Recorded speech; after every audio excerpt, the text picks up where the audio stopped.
You already know what it is. Yours truly, Memphis Bleek, back with another exclusive episode, ROC Solid podcast, with a legendary motherfucking figure in this hip-hop music business. When it come down to New York radio, you cannot mention Hot 97 without this guy sitting right here, man. Let's welcome my brother, DJ Enuff, to the building. My man. What's up, my Bleek, guy? what's up, brother? How you doing? Yo, I got a phone call, nigga said. Now, I didn't even get a phone call. I saw the Instagram post. They like, Bleek said he don't fuck with you. Cass One tried to start some beef, right?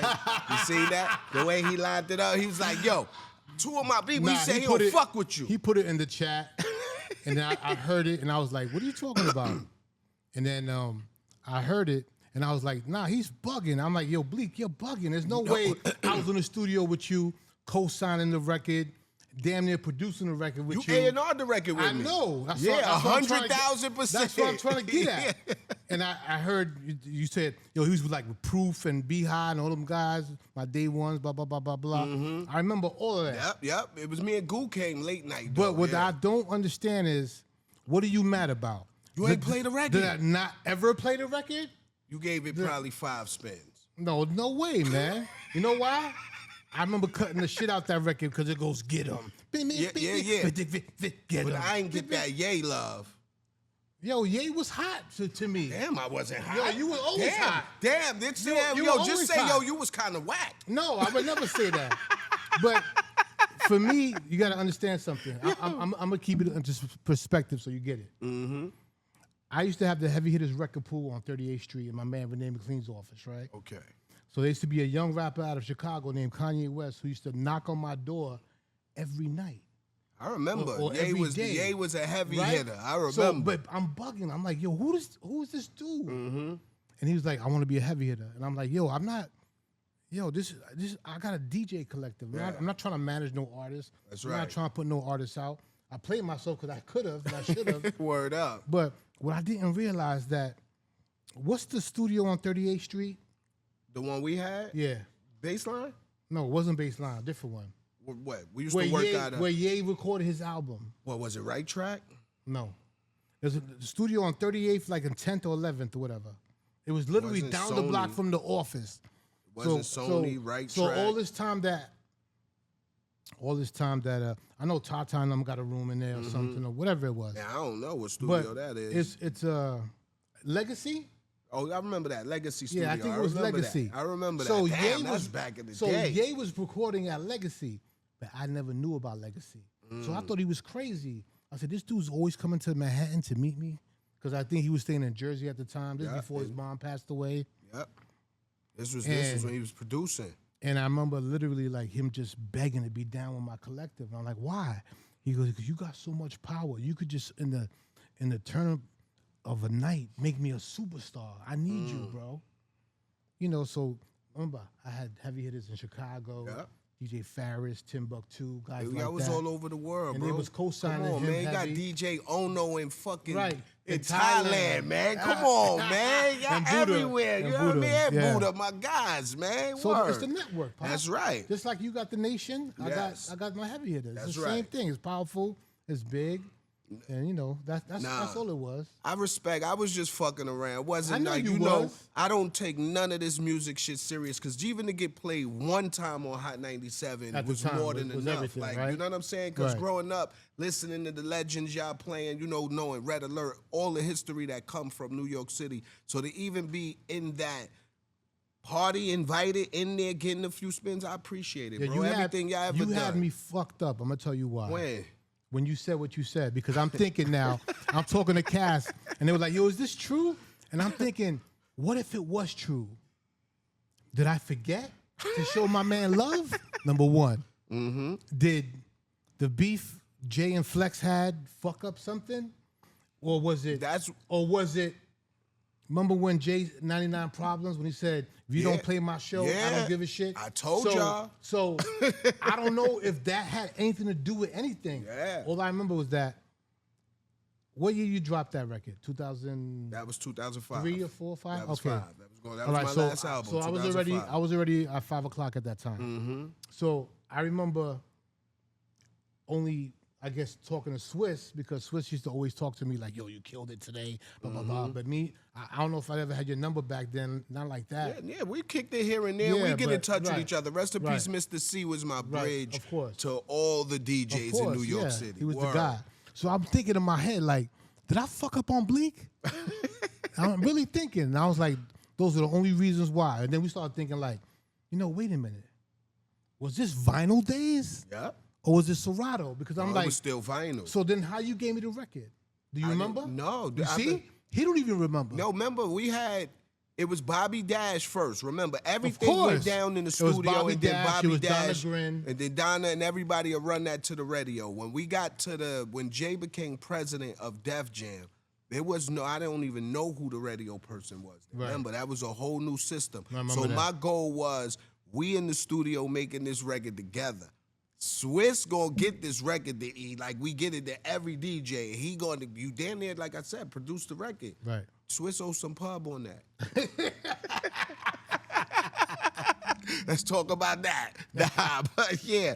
So I just felt like, and I ain't gonna hold you, bro. I always felt like in New York City, I didn't get showed the love I deserved, and it was always because I was too close to the fire. Maybe that's Because whatever Hove didn't do, they took out on me. It could have been, but I wasn't in charge of that. Of course I was not. never Yeah, no. That's that not- kind of factor. Yeah, it comes from the top down. You know what I'm saying? It's not like it's you, like, yo, we gonna take Bleek Records out now. If he ain't come to your party, you probably Right. like, fuck Bleek Records. And on the Heavy Hitters podcast, I told my guys the story. I said, yo, Bleek could say what he wants about that, but I'm going to tell you he's a short shot dude. He's like, what you mean? I said, I remember trying to catch a cab. I was going to the label. You pulled up on me on West 4th Street and 6th Avenue. Yeah, I remember Okay? that. He was like, yo, Word. E, where you going? I'm going to the label. And he was like, get in. yo, E, I'll give you a ride, but the car is dirty. Oh, yeah, So we you was told riding me straight. you told me the car was super dirty. So I said, nah, man, you go ahead, Bleek. I'll catch the next ride. So it was at that moment I was like, I got the ultimate respect for this dude, because think of how many dudes in the hood get jammed up. Oh, yeah. For not even saying, Mention yo, it was- my yeah. car's dirty, my car's this, and then you go to a stop check or someone pulls you over for anything. everybody going and then through everybody now. goes to the system That's a because fact. whatever. No, I'm a firm believer. You got a something real in your one. car, man, let me You know. a real one. Let me know, or you better People know don't do it's that yours. enough, so I just got to say that. Nah, I appreciate that, my God. Like, but let's go back, because I got a legend here. Go so back, I man. want to Go back to know where you the wanna go. history, my G. Take us back to when you first started DJing the party scene. What was that like? All right, so there was these guys from Brooklyn called the Love Brothers. I tell the story. I'm too young for that tell one. I the never story- heard of them. I told the story all the time, right? They have the Delgados podcast now. Okay. That's them. Oh, okay. Anyway, so my interesting thing, I don't want to talk too much about it because I got a book I'm coming out with, Yes, but I'll yes. tell you some important things. Like, I did a Sunday night party in the city. It was called The Grill. It was an African spot. It was across the street from the California Club. It was on 46th Street or 43rd Street in Times Square. It was a big deal, right? Now, imagine they hire me every week to do this party, right? First week, nobody's there. Bleek, I'm like, come on, man. $300 they trying to pay me to do this party. I'm like, for $300? Hell yeah, I do I'm it. in there. I was telling my people, I do that shit for free because I love the music so much. That's right. I was in love with the music. That's right. Second week go by, nobody's there. The hottest party in the city at the time was the Red Zone on a Thursday night. You just named like 4 clubs I never heard of. You never heard the Red Zone? No, man. Oh man, you wasn't outside yet, Bleek. Nope. You was on the bench of yeah, Marcy still. Yeah, I was still across the bridge. I ain't crossed the bridge yet. So anyway, on this Thursday night party, you had the likes of like Kid Capri, Clark Kent, DJ Pete Rock. They were the DJs. Legends. Like, You heard? God damn. The DJs. A guy named Butt Naked Tim Dog who used to roll with chill. Puff. Chill, butt Yeah. naked, Tim Dog. But And that you was his said he name. rolled with Puff. That was his name. a wicked connect. But that was his We could have name. left that last part up. You I'm know what they sorry, gonna bro. say? All right, but I'm just telling you, that was his name. It comes up. Google him, man. It comes up. Chill. Butt naked Tim Dog. Yo, chill. And then we had the rapper Tim Dog. Oh man, it was problems. Man. So I mean, that was my vibe. And then at that party, the host of my party was a guy named Tuffy. Tuffy was one of the hosts of Video Music Box. Okay. All right. Shout out Ralph McDaniels. Tuffy from the Bronx, right? So we decided. I came up with this marketing plan. I said, you know what? If nobody coming to the party, let's at least get some bodies in the party. Because if you're a club owner and you open up to some promoters and it's not working, but if I got 300-400 heads in there and they at least buying something at the bar, that's right. You're gonna be good with that. That's right. Maybe we're not doing good at the door, but we're doing good at the bar. That's right. So I printed up like 300, 400, 500 VIP free tickets, and that Thursday night party at the Red Zone I was telling you about, there was a New Jack City party. The movie, New Jack City. This is when I thought I was Christopher Williams. Yo, chill. Yo. No, listen to me, man. You gotta understand. I'm a light-skinned dude. I had the curly hair. I came in there like with a suit. And back in the days, that's how you had to step out. You had to get dressed up. I was doing parties with Heavy D and a lot of these, the Andre Harrells and those dudes. Yo, we had to dress up. Yeah, you had to be throw fly. on like suits, Charivari ties and shoes. All this stuff. We had to get That's when the Maury's and shit came into play. It wasn't until later that everybody wanted to dress like Russell Simmons and come with jeans and a white t-shirt. So Russell Simmons fucked the game up? Russell Simmons just connected mad shit right Simmons now. Is the reason why because they wanted to be downtown swingers. And that's what it was. He giving some game right now. I didn't know that. You giving some game with that one right now. Am I talking too much, Bleek? No, I didn't know Russell Simmons changed the game. You did. Yo, you remember the time when Jay-Z started wearing button-ups? Yes. And he changed the whole entire industry? Yes. It's the same thing, man. Russell the guys Simmons. in power, they're the ones who make all the decisions. At that time, Russell's the king. Whatever he wore, people wore. So whether it was Uptowns or shell-toe Adidas, some jeans, and a white tee, that's how he went to the parties. And he was picking up models just like that. So some G just shit. like that. Like, I'm rich, fuck that suit. That's it. Yeah, fuck that suit, I'm good. Fuck a line, I'm good. That's legendary, man. So, do you remember the first time you felt like, damn, my name ringing out here in New York, man? Like, the nightlife, the streets. All right. There's a few times, but one of the most dynamic times was I was with Angie Martinez. Shout out Angie. Shout out to my sister Angie Word Martinez, up. right? We were on the Hot 97 float during the Puerto Rican Day Parade, right? So every year, Angie does that, right? Mm-hmm. And she's, she got on the mic, she'd be like, yeah, Angie Martinez. And you hear the crowd. So she said my name one time, right? And it was like, whatever. And then she said it again the next year. And it was like, it got a little bit better. Yeah. But like the third year, she said my name. It was like, oh, I know you. And like, she I'm looked here. at me. She goes, you're here. That's right. I'm like, here. You're here now. That's right. So I was like, that was my cosign. Like, damn. You know what I mean? I know that feeling. And New York go crazy. And then when Jay became the president of Def Jam, I remember being in 4040, and Jay came to me on the side, and he pulled me to the side, and this is when I felt like I was one of his soldiers. Peep this. Peep this. Because, I didn't know any other presidents to any of the labels except Kevin Liles. He's the only one I do. Kevin Liles, one of the coolest presidents, too. So Jay was like, I'm about to be the president of Def Jam, right? So he was like, I need you.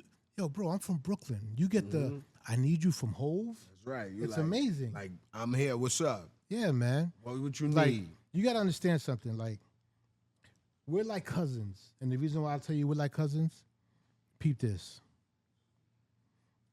When I was on the road with Big, I would hear the stories of the commission, of what he was trying to make with Iceberg Slim, with Charlie Baltimore, and then whoever, right?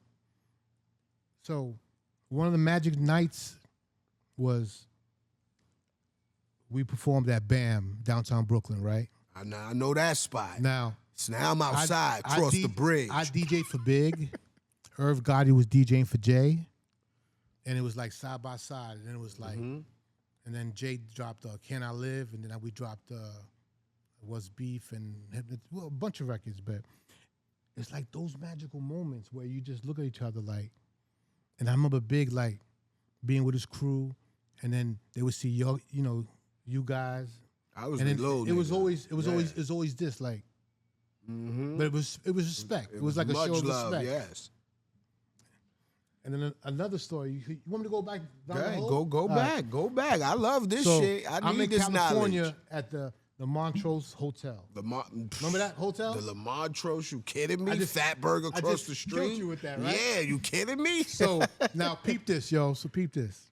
One of the finest moments in my eyes, I'm in the lobby of the hotel we checking in. It's me, Muddy L, D-Rock. I don't know if D-Rock was there. If it was D-Rock, then it was Gutter wasn't there because there was a time where some of them was in prison and that kind of thing. And I see Rakim walking into the hotel, right? And then Big's on this side, and they both walking this way. So I'm looking at like, oh shit, one of the greatest rappers of all time is right here. And then the newly crowned king is coming this way. Right. So in my mind, I'm like, yo, this is crazy. It's a movie. That's right. In my mind, I'm looking like, whatever. And then they just crossed paths, and Big was just like, and then Ra was like, and that's it. That's They all ain't it say was. shit? They ain't say shit. Yo, I was that's fucking crazy. mad. I thought it would be better than that. Yeah, word up. Some type of acknowledgement. Like, God damn, yo, Big, some of the greatest, man. bro, we ain't gonna just go, you DJ for Big, you and Mr. C, like, y'all came up with Yo, Big. I'm going to correct you because on your podcast, I didn't DJ for Junior Mafia. My man Jiv Paz DJ for Junior Mafia, and then Cypher sometimes DJ for Junior Mafia. I DJ for Big. That's right. Mr. C found Big, Yes. but never really DJ for Big either. Because I want you to get it all in context. Yes, You know what I mean? I know the line. I know you was DJing because I remember the Connecticut show when Big hurt his leg after his birthday party. You was definitely DJing that Connecticut show. 100%. That nigga, they wheeled him out on that motherfucking stage in that wheelchair. Yep. Pandemonium, my Yep. nigga. Shut shit down in a wheelchair. In a wheelchair. Like, so I remember those days. And like you said, a lot of people don't even remember Irv Gotti was Jay DJ. Yeah. They think Irv Gotti just started out, Yep. Murder Inc. They don't know everybody got a beginning in this hip hop here, man. Facts. And I respect that, man. Like, y'all niggas paved the way for us. Like, you saying Jay with his crew and you was with Big and them. Nah, bro. I was the little kid just sitting there like this. I can't wait till I get my shot. This is how niggas rolling. Yeah. This is how we go. And it's like when I got my shot, the game was still sweet, but it wasn't like when y'all had it, bro. Like when y'all had the gang member, groupies was happy to be a groupie. And my time, they was like, I'm not no groupie. Like, you right, girl, you not. But y'all era, they like, I'm group the five. All I know nigga. is this, man. I was on the road with these little 4 feet guys called Junior Mafia, and they were, these guys were terrorists behind. They had females everywhere. There was groupies out the wazoo. I'm telling you. We had a good time, though. Yeah, I used to envy C's, man. I used to be like, this little motherfucker, this nigga got all the joints. All right, wait till I drop a record. Nigga, I'm weird, it's on. Yo, man, when I think about it, she was like 14 years old. Yeah. When this all happened. I'm like, it's crazy. That niggas, even Big, bro. You think about it. Rest in peace. Big and Pac was kids, bro. They died in their 20s. In their 20s, bro. They didn't get to see life at all. I know, 20-something, it's crazy. we were babies, bro. Facts. So listen, all right, before the streaming and these playlists and everything that the rap game is turned to. Yes, sir. Back then in New York, the DJs, y'all controlled everything that was moving musically in the game. Yep. What you feel like made that era so special? Well, first of all, you know what I enjoyed about that era? All our superstars were in our backyard. Meaning, I didn't have to go to Atlanta. I didn't have to go to LA. They were literally across the bridge in Brooklyn, or they were across the bridge in Queens, or through the tunnel, whatever. They were local. Staten Island, because They they were was local, running bro. shit. They was Word. local. That's a fact. 93, 94, 95, it was Wu-Tang, Big, Nas, Jay, Nas, Mobb Deep, Pun, all that. Fat Yeah, it Joe. was crazy, all that. Yeah. shit, the Locks was on the come up. Yeah, Bad Boy was on they run. Yeah. Like, shit, nigga, that was the best era ever. I saw how you said when you was talking to Cypher, it was like, that's why Bad Boy ran the game, because Enuff was big DJ and Cypher and then Cypher was Little Kim and DJ. then Cap DJ for this one. And I was like, that's not the reason why, Bleek. They had the hits, but they had the inside plug too. I'm Come sure on, to a man. certain degree, yeah, but Yeah, it's favoritism, man. Like, if I'm a DJ and I'm playing the records of a nigga that when I get off this radio, I'm on the road with him. Come on, let's play these records. We gonna keep this nigga on the road. I need these checks, baby. You heard? Fuck they talk about. X 2 more spins before commercial. oh my God. Like, come on. Facts or no facts? You could be right. Yo, you see, you could be right like that. You could be He right. been interrogated before, y'all. You could be right. Two things could be right and wrong at the same time. That's it. That's it. Yo, you became known for breaking major records. You broke a lot of records in New York City, you know what I'm saying? Having strong relationships with all the artists across different genres of music, you know what I mean? What was it like building that trust with the artists over the years that they knew, to get my record really to the masses, I'm going to eat?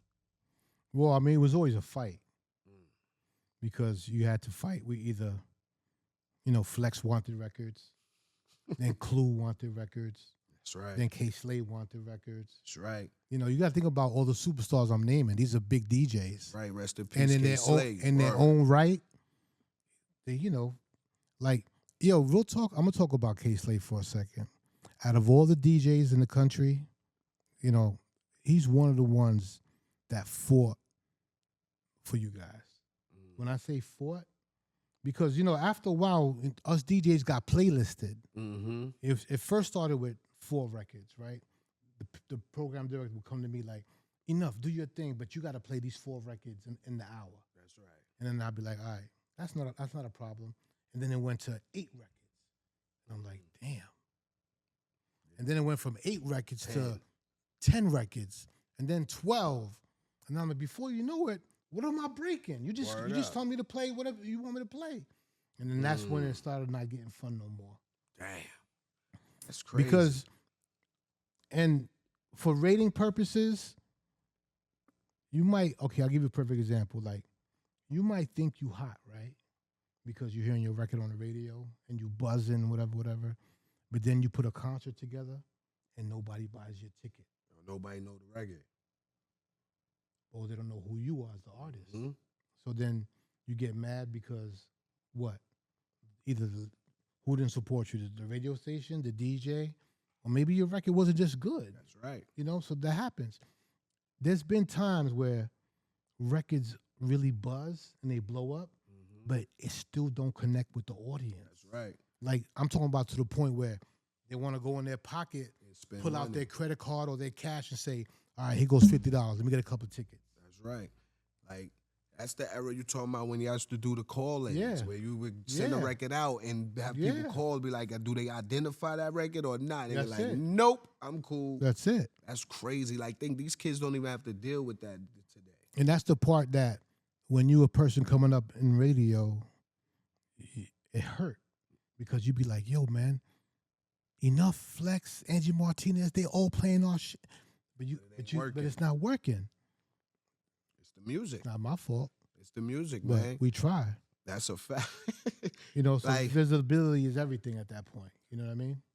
And outside of radio, to me, like when I was coming up, finally crossed the bridge, getting into the music business, like y'all party scenes, my G, I don't give a fuck. Even to this day, I don't care. Camilo could put his name on a fucking rodeo party. He's a GOAT, bro. They showing up. He's a GOAT. And it started from you. You created that wave, and it trickled down to the family, the whole team. Like, your party, y'all set the destination for New York where I feel like people flew in just to come to your parties. Like, being that big of a cultural impact. Again, shout out to my sister Angie Martinez. When we had our birthday parties, oh my God, we shut the city down. Crazy, bro. It was like, Hove got arrested at me and Angie's birthday party. Yo, chill. I'm just chill. It 100. You said you wanted to go back, That's right.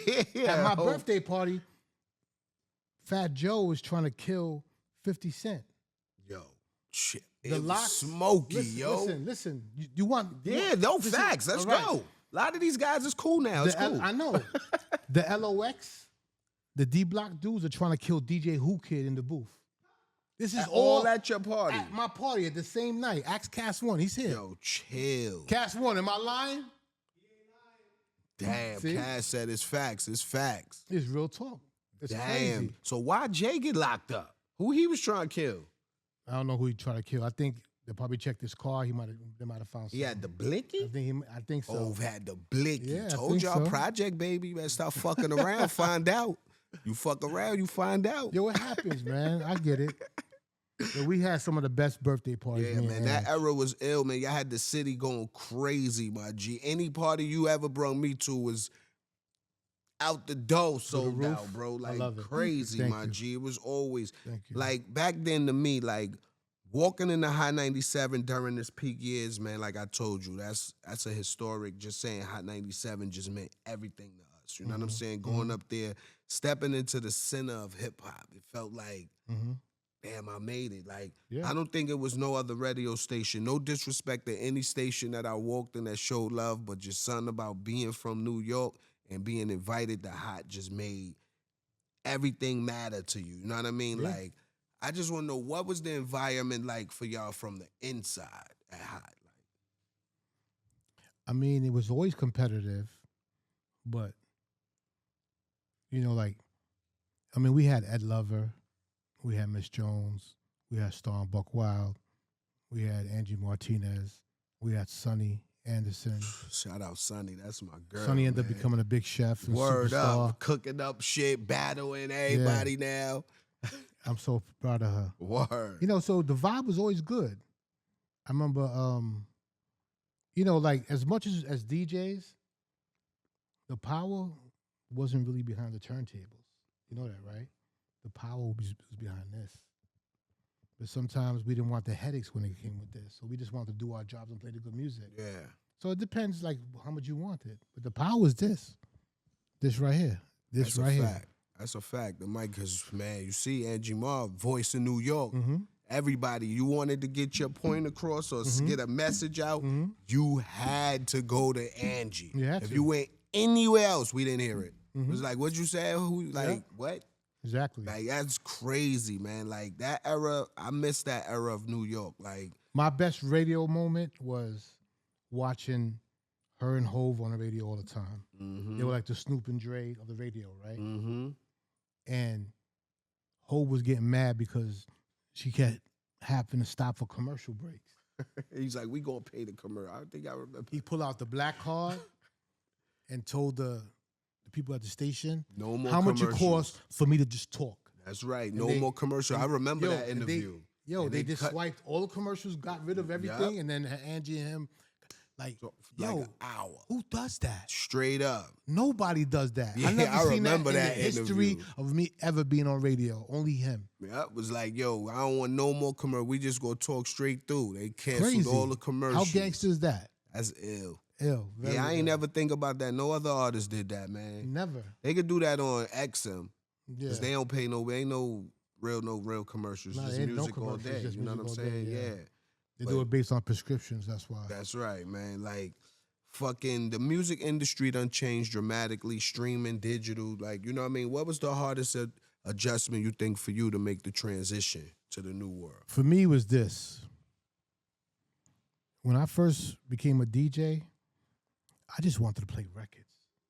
And I was finally good at it. I was like, yo, I could mix these records. I could blend them. I could talk on top of them. I could cut. I could scratch. So I thought overall I was a pretty good DJ. And then I realized, you know what? I don't got no real mic game. So I had to learn the mic game. And then when the social media thing started switching, it became this. Yep. So now I'm DJing, and you got to film yourself DJ. And I'm That's a like, yo, I fact. can't do this. Yo, that's Yo, I couldn't do it. But like I used to watch Camilo and Cass. They good at it. They be like, yo, we're going to be here. We be uptown tonight, blah, blah, blah, blah, blah. And I'm over here like, nah, man. I need my hands to keep That's doing right. their thing. But they were good at it. They'd be like, yo, uptown tonight, we doing this, blah, blah, blah, blah, blah. Memphis popping in. You know, it's that thing. That's a fact. You're right. They be that live thing. like this. We live right now. Yeah, it's crazy. Yo, insane. So I'm like, yo, am I doing my job on the radio or am I on TikTok? Now it's like almost like you have to do both. Yes. At the same time. At TikTok. I'm still not on TikTok because I don't know it. Yeah. It's confusing. Now I know. That's when you know when you old. When something like that, you be like, yo, it's confusing. You give it to your son, be like, huh, show me how this shit work. But if you wanted to use it, you would I'll figure it out. Yeah. But it's no real need for me to use it right now, so I'm good. King. Yes, King. Like, where you think the disconnect, I would say, from the younger generation now getting into the game for the appreciation of the DJ, the lost respect of the art? I think, first and foremost, I think we just have to re-educate. Sometimes you have to reintroduce things twice and 3 times so people get it. That's a fact. Like, my son's a big-time producer. I see, that's right. But you know what? He understands what I'm doing behind the turntables because he's seen it. He grew up with it. So he appreciated it. Yeah, but a lot of his friends don't get it. I'm like, yo, why's your dad cutting the record like that? Why's your dad slamming the record like that? Why's your dad doing this to the record? Because the kids, they live on their phones. Yeah. So everything is Apple Music, Spotify, TikTok. They're getting 15 seconds, 30 seconds of something. It's short, it's sweet, it's to the point. That's right. You know, when I first was playing my uncle's records, those records were 15 minutes long. Those old disco and salsa records, they were long. That's a fact. They were long as hell. Records is... And they would last a whole entire year. Like if something dropped in January of 1975, it would last to the same year, 1976. That's how it was, bro. A whole year would go by. That's crazy. Now Today you drop get a record, 1 week. Like You might get a week or a two. day. Yeah, that's it. You might get a day. Don't let Iceman drop. You cook. We all cooked. Yo, but your son been like, Nice. I know that's a proud papa moment. Yeah, man. You know what I mean? To raise a young one, first of all, keep him out the street is not. It's not an easy task in itself, raising a man in this generation, in this city. Yeah, I'm proud of him, man. Like, Super you know proud. what I mean? For him to be doing what he doing, you know what I mean? Producing all them hits, got Ice Spice out there on top of the world. Like, she just took a lag carpet from him and made it a female carpet. I love to see it, man. And when I found out, it's like, yo, you know that's Enuff's son that doing all the production. I'm like, you lying. Yeah. They like, word. I'm like, oh, Yeah. that's fire, man. He got me go. He made me go back in the lab. Yo, I said I chill. could do it again. Back to making beats again. Yep. No way. Yep. I'm gonna give you some beats. Please, man. It's Let's time. go, man. G. It's time. Let's go, man. Like, how differently you think your approach to DJing now and breaking music would be today compared to how it was back then? What would your advice be to a young DJ if he wanted to be like, I want to break records? Well, I mean, he got to do it because he loves it, and then maybe he has somebody who was kind of like ahead of the curve. You know what I mean? Mm-hmm. Like to me, my son is ahead of the curve now. That's right. So I could always go to him and be like, yo, who's moving out Who's here? next? He'd be Yes. like, yo, it's this guy, this influencer, that guy, this dude. You know, because he's rolling with the iSpeeds and the Kai Sonets and those people.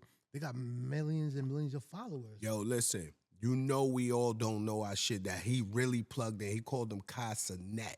We've been calling them Casanat. So you know we don't know our shit. We plugged out the system. That's when you know you plugged in. You say shit right. We be in the street. Yo, you got that Gavinci? They be like, no, I'm wearing Givenchy. That's how you just did that. Just flexed on us. Like, damn. Nah, I ain't flexing on you, man. Come on. Nah, that's what's up, though, man. Shout out all the young streamers, young producers, young DJs, because they keeping it alive, man. And you know what you got to do, too? For some of the OGs out there, or some of us call us old heads, whatever. Yeah, I'm getting it. Y'all gotta still respect the youngins, man. Of course. Do you know what it felt like when you was 15 years old listening to rap for the first time? That's right. And the old heads be like, what the hell you doing listening to that garbage? That's right. You remember that? That's right. That's what I said. They hated on my era, so I would never hate on the young niggas era That's coming it. up. So we gotta get all the money. If you show respect to them, they'll maybe show a little bit more respect to you. Of course. I never shit on the young niggas. Now, the ones I can't understand where I feel like it's just the beat. It's just like I don't fuck with. But the real young spitters, nah, I respect it, bro. I love how these kids is coming up. Think about it. And there are real spitters out there. They still are. It is. You just gotta of course, find them. You fucking kidding me? They got the kid JID, Jid. I don't know if I'm like, come on, bro. He one of my favorite dudes. Then you got the other nigga from Kendrick Crew. What's his name? He just dropped the Blue Notes album. Baby Keem. Yo, you see how he got this? Like, the bro. concerts be stupid with him. Like, this shit is like, I'm saying, all these guys, I just had Benny up here. I was just telling him, it's like they manufacturing artists over there at Griselda. He's another damn spitter. That's what I'm saying. The spitters is out here, bro. People just got to tap into the market if they want it. Like, so like, when it's all said and done, E, you've been through a lot. You know, the history, Hot 97, all the drama. You know, people know what went down with Hot 97. Yes, we don't got to get into that. It's platforms where they could go. Mm-hmm. When everything is said and done, what you want them to say about your contribution to the culture? I mean, that I was fair and that I was honest. And I was, I was truthful to myself. That's right. Bigger than anything else. And I was talking to my man Mook on the way here, right? And he was like, because the thing you said that got me up here was like, yo, DJ Enuff, what'd you say? That's my heart. I said, I love him. That's my love brother. him. That's I my love guy. him. But I then said, but DJ the radio enough, I ain't fucking fuck with him. So Mook had said, yo, but you the same person. You're the same. There's no in between. Like the DJ Enuff from the radio and DJ Enuff the person, you guys are still the same person. But you know where I think the disconnect come from? Because we had a conversation, right? But I would never say what that conversation was about on air because it was personal. Mm-hmm. But I think this was at the time when Kanye and you had y'all fallout. Right. You told me a situation. You was like, yo, Bleek, I put my all into, you know what I mean? Mm-hmm. And then niggas give me their ass to kiss. Mm-hmm. So to do that again, I feel like I'm laying too much on the line for nothing in return. Right. So I respected that. But at that time, I'm like, damn, why am I being penalized for the relationship of somebody else? Yeah, but I would never penalize you for that. Not per se like, yo, I ain't fucking with you because of that. But I just think you didn't, the way you showed Kanye that love is the same way Syph went for Rihanna. Got you. You know what I'm saying? I remember that, yeah. But I just feel like after the situation went down with y'all, that you just didn't fuck with no rapper like that. Not just Rockefeller. You just didn't put your all into any MC like that. That could be fair. You know what I mean? That could be so fair. It ain't just it's me. It's almost to the point where it's like, you know what? Don't get too invested into the artistry because you might think they're your friends, but they're not really your friends. You know. So then I started. My mindset back then was like, yo, if they're not coming over to the crib to eat on Thanksgiving, they might not be your fam. That's right. They might not be really your fam. So. And that's what's my thing. Like, I used to always try to express to all of y'all. It's like, yo, bro, I'm in the industry, but I'm not an industry nigga. Nah, I get it. Yeah, I get it. That's one thing. So I'm a follow the rules of life, not the rules of industry. So regardless of how anything played out, I'm going to always be a man of my word and integrity first. So I would never look at any and be like, yo, he ain't play my rap. I'm fucking, that was just bullshit, me chopping it up with Syph. So I'm glad you didn't take it personal, thinking I was dead ass serious. I know you wasn't. Because we got way too much history for that to be like, to break the that's not going to knock down the third little piggy house. Nah, of course. You know what I mean? We need a bigger wolf than that. Like, word. So what the next chapter look like for Enuff, man? I'm having a good time right now. We just launched our Heavy Hitters DJs podcast. That's what's up, man. Congrats on that. And the premise on that is like, I get to tell all my DJ story individually, That's right? Well, a lot of people don't know when I built Heavy Hitters, it was just based on knowledge. I used to be in this little article in Hits magazine, and this dude named Ricky Lee used to run the magazine in this column. And it was just basically, he would always ask, yo, what's your top favorite 3 records of the time, right? So the DJs in the country all had different answers. So like there was like dudes from Houston on the box, or guys in Dallas, or dudes from LA, people in Miami. All the music was different. It's not like it is today. Yes. It's kind of very similar. Yeah. It was very regional. And I thought, because at that time I was becoming a nationwide disc jockey. I was working at BET. That's right. I was the DJ for 106 in Park. Damn, I forgot about that. Word. Then I hosted a show called 106 in Park Prime. It only was out for about a year or so, but that gave me a lot of light. especially in Black South America. That's right. Okay, what I mean by that is like you go to Alabama, Louisiana, they knew my name, bro. That's right. And they knew it well. That's one thing. Hot 97 DJs, all y'all niggas was like rappers. Yeah, so, Straight up. So it felt good. Like I be in Shreveport, Louisiana, and they be like, "Yo, DJ Enuff." Like, Yo, what the bro, fuck? Do you know where I'm at? That's right. Yo, I'm in New Orleans. Enough. Yo, That's I'm in major. Texas. Yo, enough. I'm like, this is crazy. It's major. Hell So yeah. it felt great. I'm Yeah, not as a gonna lie. DJ, that's major, man. It's not easy, man. Trust me. As many DJs I love in San Francisco, but I'm telling you, a lot of my dogs in New York probably don't even know who they are. Right. Yeah, You know what I mean? Yeah. So that's a major deal to be a DJ breaking cultural barriers and Facts. states, different countries, all over. Like heavy hitters, like I say, y'all all over the world, bro. Shout to the pirate DJs in the Bay. That's what's up, I'm gonna man. shout them out So real quick. I know you said, you know what I mean, you got the podcast, you got the book coming out. You want to elaborate when that's dropping or anything? The book we still working on, so I can't give you a time yet. Maybe next year sometime. That's what's up, man. Now I appreciate you pulling up, E, man. I Bleek, appreciate it's you all love, man. everything, You're my my brother. guy. You know it. Like, yo, I wish you nothing but success. You just killed me. You told me you 57. You look like you fucking 47 out here. You know what I'm saying? Still mingling with us, man, because I'm 47, Thank you, feeling like Bleek. I'm 37. Thank you, So Bleek.